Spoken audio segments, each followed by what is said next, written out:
बिस्मिल्लाहिर्रहमानिर्रहीम। Question number 10, show that the roots of the equation are real. अब इस question में हमें ये शो करना है कि जो गिवन इक्वेशन है वो उसके रूट्स रियल हैं।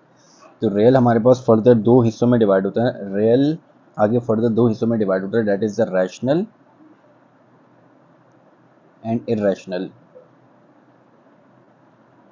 तो अगर रूट्स रियल आएंगे इट मीन्स दैट वो रैशनल भी हो सकता है और इर्रेशनल भी हो सकता है। तो स्टार्ट करते हैं। जो गिवन इक्वेशन है वो हमारे पास स्टैंडर्ड फॉर्म में पहले से मौजूद है। एक्स स्क्वायर सेपरेट है, एक्स सेपरेट है, कांस्टेंट टर्म सेपरेट है। तो इक्वेशन में सबसे पहले लिख देता हूँ, the given equation is B minus C X square plus C minus A into X plus A minus B equal to 0। ये गिवन स्टैंडर्ड फॉर्म में इक्वेशन गिवन है। अब यहाँ पे हमारे पास coefficient a is the coefficient of x square which is b minus C for this equation, b is the coefficient of x which is c minus a for the given equation and c is the constant term which is a minus b। अब हमें prove ये करना है, show that the roots of the equation are real. तो roots real निकालने prove करने के लिए मुझे डिस्क्रिमिनेंट निकालना पड़ेगा और डिस्क्रिमिनेंट की वैल्यू से मैं देख के बता सकता हूँ कि रूट्स रियल आ रहे हैं या नहीं आ रहे। तो डिस्क्रिमिनेंट का formula that is b square minus 4ac। So discriminant is equal to b square, b हमारे पास सी माइनस ए, तो b की जगह पे आ जाएगा c माइनस ए का होल स्क्वायर माइनस 4a आ जाएगा b माइनस सी इंटू सी, ये आ जाएगा a माइनस बी। सो ये आ जाएगा discriminant is equal to C minus A का होल स्क्वायर। यहाँ पे आइडेंटिटी यूज होगी तो a माइनस बी का होल स्क्वायर का फॉर्मूला लगेगा। So that is equal to a square minus 2ab, a square minus 2ab plus B square minus 4, ये दोनों ब्रैकेट्स मल्टीप्लाई होंगे तो b a से मल्टीप्लाई होगा तो ये आ जाएगा ab, फिर b से मल्टीप्लाई होगा तो ये आ जाएगा minus b square minus a c minus minus plus b c. So discriminant is equal to c square minus 2ac plus a square, ये आ जाएगा minus 4ab minus minus plus 4b square minus minus plus 4ac minus plus minus 4bc। So discriminant is equals to, अब यहाँ पे हमारे पास सबसे पहले मैं ए स्क्वायर लिख देता हूँ, देन बी स्क्वायर वाली टर्म 4b स्क्वायर, देन सी स्क्वायर वाली टर्म आ जाएगा सी स्क्वायर। अच्छा, अब यहाँ पे हमारे पास नेक्स्ट टर्म आ जाएगी minus 4ab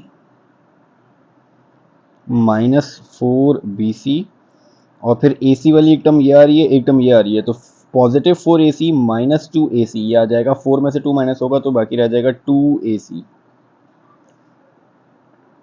so d is equal to d square, ये टर्म आ गई। अच्छा, अब यहाँ पे हमारे पास एक फॉर्मूला होता है आइडेंटिटी, एक फॉर्मूला होता है A square plus B square plus C square plus 2ab plus 2bc plus 2ca is equals to, ये पूरी टर्म बराबर होती है A square plus B square, A plus B plus C का whole square, A plus B plus C के whole square के बराबर होती है। तो यहाँ पे सबसे पहले ए स्क्वायर, तो ये आ जाएगा ए स्क्वायर, बी का स्क्वायर, तो मुझे इसका होल स्क्वायर में कन्वर्ट करना है तो इसका होल स्क्वायर आ जाएगा 2b का होल स्क्वायर, फिर सी स्क्वायर, तो यहाँ पे सी स्क्वायर आ जाएगा, ये आ गया ए स्क्वायर बी स्क्वायर सी स्क्वायर। नेक्स्ट है 2ab, 2ab का मतलब ये है 2ab, तो ये आ जाएगा 2ab का मतलब ये है कि ये आ जाएगा 2, ये a और ये b।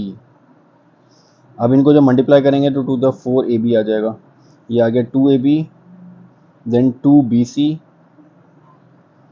2b into C plus 2ca,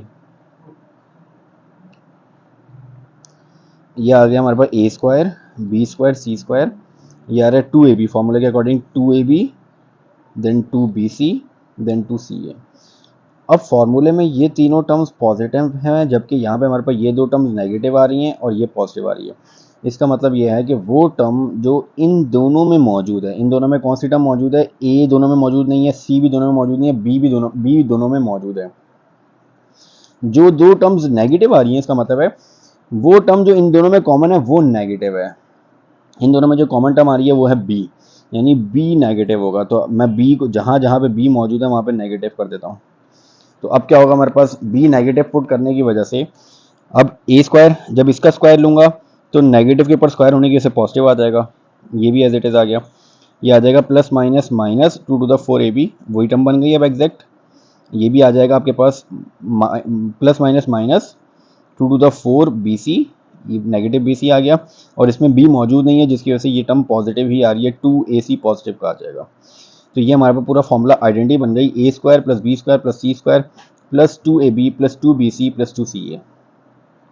तो अब इसको अगर मैं क्लोज कर दूं ए प्लस बी का होल स्क्वायर में, तो ये ए, बी नेगेटिव है तो ये आ जाएगा बी और सी। ए प्लस बी इस वजह से क्योंकि बी नेगेटिव था तो प्लस माइनस माइनस आ गया, ए प्लस बी प्लस सी का होल स्क्वायर। और ये जो डिस्क्रिमिनेंट का आंसर आ रहा है, ये डिस्क्रिमिनेंट का आंसर आ गया और ये डिस्क्रिमिनेंट का आंसर पॉजिटिव आ रहा है। तो पॉजिटिव आने का मतलब ये है, और होल स्क्वायर भी आ रहा है, इसका मतलब ये रैशनल है। और रैशनल है, रैशनल हमारे पास जो होते हैं, इसको होल स्क्वायर आने का मतलब रैशनल है। और रैशनल टर्म्स जो होती हैं हमारे पास वो रियल टर्म्स होती हैं, क्योंकि रैशनल और इरेशनल दोनों टर्म्स मिला के रियल टर्म्स बनती हैं। तो इसका मतलब है कि डिस्क्रिमिनेंट होल स्क्वायर आने का मतलब ये है कि इट मीन्स डैट हमें ये बताया गया था कि show that the roots of the equation are real. तो हमने डिस्क्रिमिनेंट की वैल्यू निकाली और डिस्क्रिमिनेंट की वैल्यू से हमें पता चल गया, hence prove that the roots are real. So this is the question number 10. Inshallah in the next video we will start the next. Assalamu alaikum.